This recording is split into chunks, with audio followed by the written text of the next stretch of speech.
সম্মানিত সাংবাদিক বন্ধুগণ, আপনারা জানেন যে আজ বেলা 2:30 দিকে অন্তর্বর্তীকালীন সরকারের সম্মানিত প্রধান উপদেষ্টা প্রফেসর ডক্টর ইউনূস সাহেব জাতির উদ্দেশ্যে বক্তব্য দিয়েছেন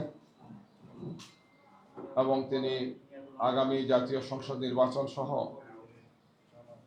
অনেকগুলো বিষয় তিনি বক্তব্য রেখেছেন।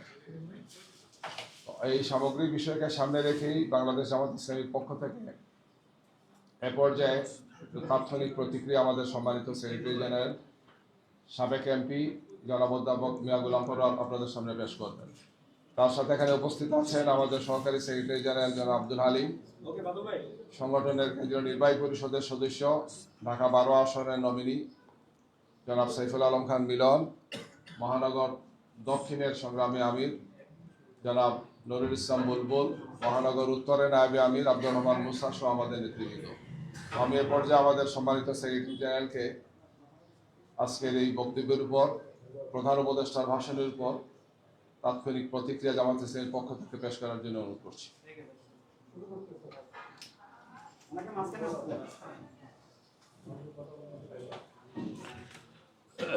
আসসালামু আলাইকুম ওয়া রাহমাতুল্লাহি ওয়া বারাকাতুহু। আলহামদুলিল্লাহি রাব্বিল আলামিন, আসসালাতু ওয়াসসালামু আলা সাইয়্যিদিল মুরসালিন ওয়া আলা আলিহি ওয়া সাহবিহি আজমাইন। সম্মানিত সাংবাদিক বন্ধুগণ এবং বাংলাদেশ জামাত ইসলামীর কেন্দ্রীয় কার্যালয় চত্বরে আয়োজিত আজকে প্রধান উপদেষ্টার ভাষণের উপরে তাৎক্ষণিক প্রতিক্রিয়া ব্যক্ত করার উদ্দেশ্যে এই প্রেস ব্রিফিংয়ে আমাদের সম্মানিত কেন্দ্রীয় জামাতের নেতৃবৃন্দ, আমার প্রিয় দেশবাসী ভাই ও বোনেরা, সবাই আমরা জেনেছি এবং অনেকেই আমরা শুনেছি দুপুর 2:30টার পর আমাদের প্রধান উপদেষ্টা জাতির উদ্দেশ্যে যে ভাষণ দিয়েছেন, সে ভাষণে অনেক মৌলিক কথা তিনি জাতির সামনে তুলে ধরেছেন। বিদ্যমান রাজনৈতিক যে সংকট, বিদ্যমান রাষ্ট্র কাঠামোকে পরিবর্তন করে নতুন একটি রাষ্ট্র কাঠামোর উদ্দেশ্যে যে সংস্কার প্রস্তাব, যেটাকে জুলাই চার্টার বলা হয়, এবং সেই জুলাই সনদের আইনি ভিত্তি দেবার প্রয়োজনে জাতীয় সংসদ নির্বাচনের পূর্বে গণভোট আয়োজনের যে গণদাবি, তারপরে একটি অবাধ এবং সুষ্ঠু নিরপেক্ষ নির্বাচনের যে দাবি জনগণ এতদিন অব্যাহত রেখেছে, আন্দোলন করছেন, সভা সমাবেশে জাতীয় নেতৃবৃন্দ সেগুলো সরকার, ঐক্যমত্য কমিশন এবং দেশবাসীর উদ্দেশ্যে একের পর এক সেগুলো কিন্তু আমরা প্রচার এবং প্রকাশ আমরা অব্যাহত রেখেছিলাম। আমরা অধীর আগ্রহে অপেক্ষা করছিলাম যে প্রধান উপদেষ্টার বক্তব্যে এই সংকটের নিরসন হবে। জাতি সে আশায় অপেক্ষা করছিলেন, প্রতীক্ষা করছিলেন। কিন্তু আমরা ভাষণে যে বিষয়গুলো পেলাম, তিনি জনগণের অভিপ্রায় অনুযায়ী দীর্ঘ প্রায় 9 মাস জাতীয় ঐক্যমত্য কমিশনের এবং রাজনৈতিক দল এবং স্টেক হোল্ডারদের প্রচেষ্টায় যে সংস্কারগুলো নিয়ে আলোচনা চলছিল, তার ভিত্তিতে জুলাই জাতীয় সনদ সংবিধান সংস্কার বাস্তবায়ন যে আদেশ, এই বক্তব্যে সেটা জারি করার ঘোষণা দিয়েছেন যে সে আদেশ জারি করা হয়েছে এবং ইতিমধ্যেই সেটা গেজেট প্রকাশিত হয়েছে। নাম্বার 1। নাম্বার 2, তিনি গণভোট প্রসঙ্গে জনগণের যে অভিপ্রায় এবং গণ দাবিকে উপেক্ষা করে একই দিনে জাতীয় নির্বাচন এবং গণভোটের ঘোষণা দিয়েছেন। আমরা এখানে বাংলাদেশ জামাত ইসলামীর পক্ষ থেকে খুবই পরিষ্কার করে বলতে চাই যে প্রধান উপদেষ্টার একই দিনে গণভোট এবং জাতীয় নির্বাচনের ঘোষণায় জনগণের আকাঙ্ক্ষা পূর্ণ হয়নি। জনগণের যে অভিপ্রায় ছিল জুলাই সনদের আইনি ভিত্তি এবং জাতীয় নির্বাচনের আগে কি কি বিষয়ে সংস্কার হলো, নতুন প্রস্তাবিত জুলাই চার্টারের ভিত্তিতে সংবিধানের কি কি সংশোধনী প্রস্তাব যাচ্ছে, যে 48টি প্রস্তাবে আমরা সর্বসম্মত হয়েছি, সাংবিধানিক সংস্কার সহ অন্যান্য সংস্কার, এগুলো জাতীয় নির্বাচনের পূর্বে জাতিকে জানাতে হবে, ভোটাররা জানবেন, তার উপরে মাইন্ডসেট হবে, তারপরে তার উপরে হা না মতামত দেবেন। কিন্তু একই দিনে জাতীয় নির্বাচন, একই দিনে গণভোট হলে ভোটার তো সেই জুলাই চার্টার সম্পর্কে অবহিত হয়ে তিনি হা না ভোট দেবার পূর্বে তিনি তো সেটা আগে বুঝবেন, মাইন্ডসেট করবেন, অথচ একই দিনেই তাকে ওই সিদ্ধান্ত নিতে হবে, আবার একটা প্রতীকে তার জাতীয় নির্বাচনের ভোটও দিতে হবে। এটা একটা সংকট তৈরি করবে। আমরা বারবার অনুরোধ করেছি, যুক্তি দিয়েছি, এটাও আমরা বলেছি যে বাংলাদেশের জাতীয় নির্বাচনের ইতিহাসে কেয়ারটেকার হোক আর যত নিরপেক্ষ নির্বাচনের কথাই আমরা বলি, প্রত্যেকটি নির্বাচনে কম বেশি কিছু কিছু ভোট কেন্দ্রে সহিংসতা হয়ে থাকে, বিশৃঙ্খলা হয়ে থাকে, 2-5টা কেন্দ্র বন্ধ হয়ে গেল, গোলাগুলি হলো, স্থগিত হয়ে গেল। তো একই দিনে ভোট হলে এমন ঘটনা তো যে কোনো কেন্দ্রে ঘটতে পারে, 5টা কেন্দ্র বন্ধ হয়ে গেল। তাহলে জাতীয় নির্বাচন প্রতীকের ভোট বন্ধ হলো, সেই দিন গণভোটের দশাটা কি হবে? এর কোনো জবাব নাই। জুলাই সনদে এই যে 12.5 কোটি প্রায় ভোটার কি কি বিষয় হা বলবে না বলবে, বিফোর ন্যাশনাল ইলেকশন জাতিকে সেটা জানতে হবে, স্টাডি করতে হবে। ইলেকশন কমিশন সেটা পাবলিক করবেন, ওয়েবসাইটে দেবেন, তারপর না এত ক্রিটিক্যাল বিষয়ে তিনি সিদ্ধান্ত নেবেন।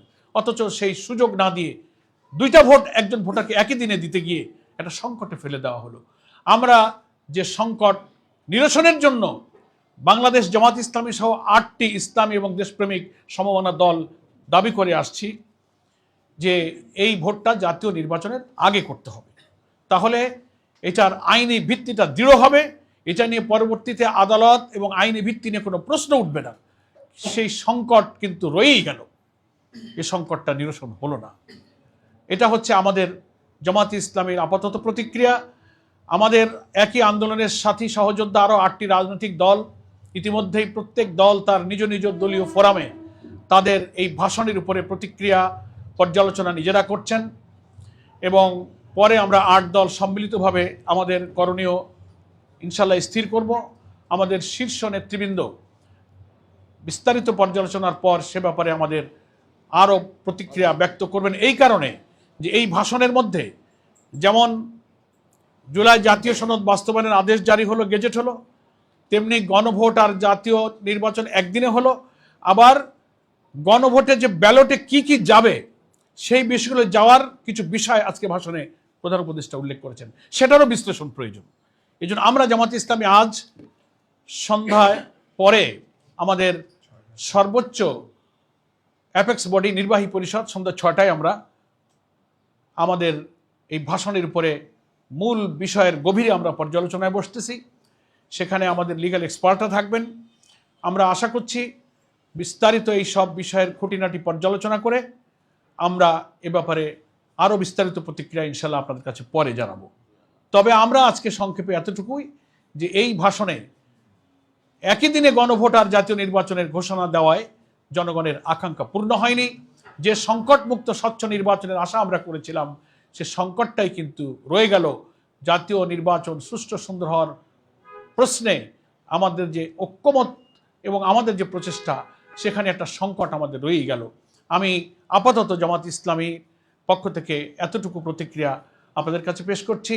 ইনশাআল্লাহ আমাদের আজকের সন্ধ্যার নির্বাহী পরিষদের বৈঠক শেষে আমরা একটা সময় নির্দিষ্ট করব, আমাদের নেতৃবৃন্দ আপনাদের কাছে বিস্তারিত এই ভাষণের উপরে প্রতিক্রিয়া খোলামেলা বক্তব্য রাখবেন।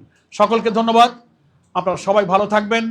জাতির সকল সংকটে, রাজনীতিতে, দেশ গঠনে, গণতান্ত্রিক সংগ্রামে, নতুন বাংলাদেশ গঠনে আপনারা যেভাবে সাহায্য করছেন, সারা দেশের সংগ্রামী দেশপ্রেমিক জনগণ, জুলাই যোদ্ধা, জুলাই 24-এর গণ অভ্যুত্থানে আত্মদানকারী ফ্যাসিবাদ বিরোধী সংগ্রামের সকল রাজনৈতিক শক্তিকে আমরা শুভেচ্ছা জানিয়ে আমাদের আন্দোলনের সাথে থাকার জন্য, আমাদের এই প্রিয় জন্মভূমি বাংলাদেশ যেন আর কোনো ফ্যাসিবাদের জন্ম না হয়, এমন একটি রাষ্ট্র কাঠামো আমরা এই নির্বাচনে সংস্কার প্রস্তাবকে সকলের অভিপ্রায়ের মধ্য দিয়ে যেন মেনে নিয়ে গড়ে তুলতে পারি, সবার আশা যেন পূর্ণ হয়, সেই সাথেই আপনারা সবাই থাকবেন, সেই আহ্বান জানিয়ে আমি আজকে সংক্ষিপ্ত প্রেস ব্রিফিং এখানেই শেষ করছি। আল্লাহ হাফেজ। বাংলাদেশ জিন্দাবাদ। আমাদের সেই কর্মসূচি এখনো অব্যাহত আছে। 16 তারিখে আমাদের শীর্ষ নেতৃবৃন্দের বৈঠক হবে। সেই বৈঠক থেকেই ওই কর্মসূচির এবং এই ভাষণ সংক্রান্ত বিষয়ে 8 দলের কি প্রতিক্রিয়া সম্মিলিতভাবে আমরা আশা করছি আমাদের শীর্ষ নেতৃবৃন্দ সেদিনই সব বক্তব্য রাখবেন। এর আগে যে ঘোষণাগুলো দেওয়া হয়েছে সেটা বহাল আছে, সবই বহাল থাকবে। পরবর্তী ঘোষণা আমাদের নেতৃবৃন্দের না আসা পর্যন্ত গতকালকের সাংবাদিক সম্মেলনে আমরা যা বলেছি 8 দল, সেটার উপরে আমরা বহাল আছি।